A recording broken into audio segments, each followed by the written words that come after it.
Hey everybody, it's Dominic with Mindful Relationship Bootcamp. Today is day number 10. Today we're going to talk about fixers and facilitators and how we want to strive towards being more of a facilitator.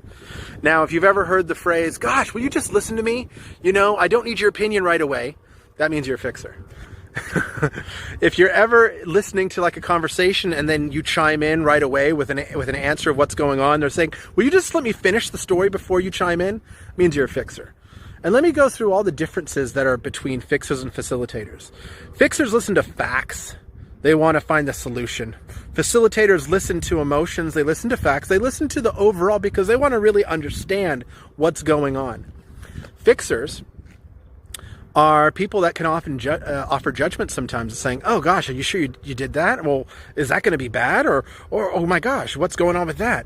Where facilitators are ones that are going to allow a judgment-free zone and be like, you know what? Whatever you're feeling today, just feel it. That's fine. Fixers are also ones that are going to tell you what to do when facilitators are going to listen. So it's important right now to be more of a facilitator because you want to empower the people around you. You want to empower your kids. You want to empower your loved ones. Because the more that you facilitate, the more you allow them to be themselves, it gives them power. It allows them to take those steps instead of you taking those steps for them. Now, for instance, Meredith and I, every once in a while, she'll come up and say, well, you know, I had a really crappy day, and this happened, and this happened. And I'm listening, and I'm going to go, and I do have a little bit inside of me that says, oh, well, why didn't you do this? And then I stop, I just listen, and I listen, and I listen. And then I finally say, well, hon, would you like some, do you want me to respond to this? Like, would you like a suggestion of what you can do? And sometimes she's like, yeah, I do. Sometimes she's like, no, I just want you to hear me. So here are your steps moving forward. Number 1, put down your phone. When someone's talking to you, put down your phone so that you can see them and they can see that you're fully listening and fully present with them. That's really important. Number 2, the second thing you need to do is to repeat back to them what the problem is and what you hear. Because if someone says this happened, this happened, this happened, repeat it back of what their experience is and what the emotion that's going on. So at the end of the day, I could say, so Mary, let me get this straight.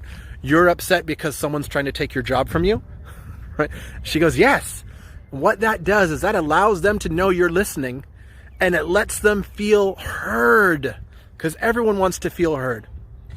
The third thing I want you to do is to validate. Now, by validating, I'm not talking about just an emotional saying, oh yeah, you should feel bad, feel this, feel that.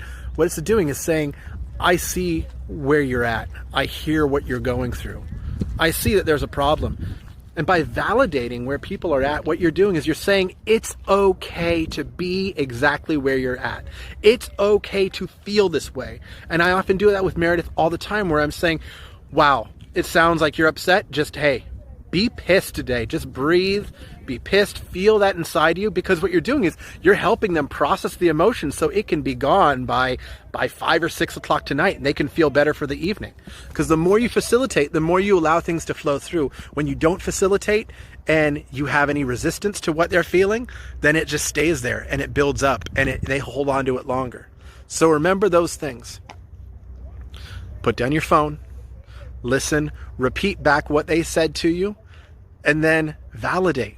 And when you truly validate what their experience, then you're allowing them to feel okay, that it's okay to be where they are. And the more you can do that is just, it's golden. It will work wonders when you just hear someone and say, wow, well, how was that for you? It sounds like you're going through a tough time.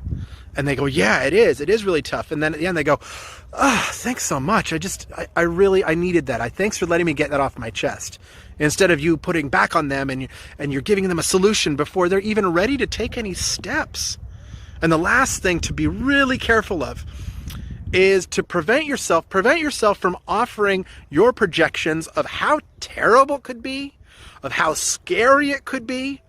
Because every time they may not think it's a scary thing, but if you go, oh my gosh, that sounds so scary. If you put that out there, they wouldn't even think about it. Now they do think it's scary. So squash the projections and just listen to what they're saying, zero in, repeat what they're saying, and then validate it and saying, wow, I hear what you're saying. Wow, it sounds like you're having difficulty with that. And that's all you need.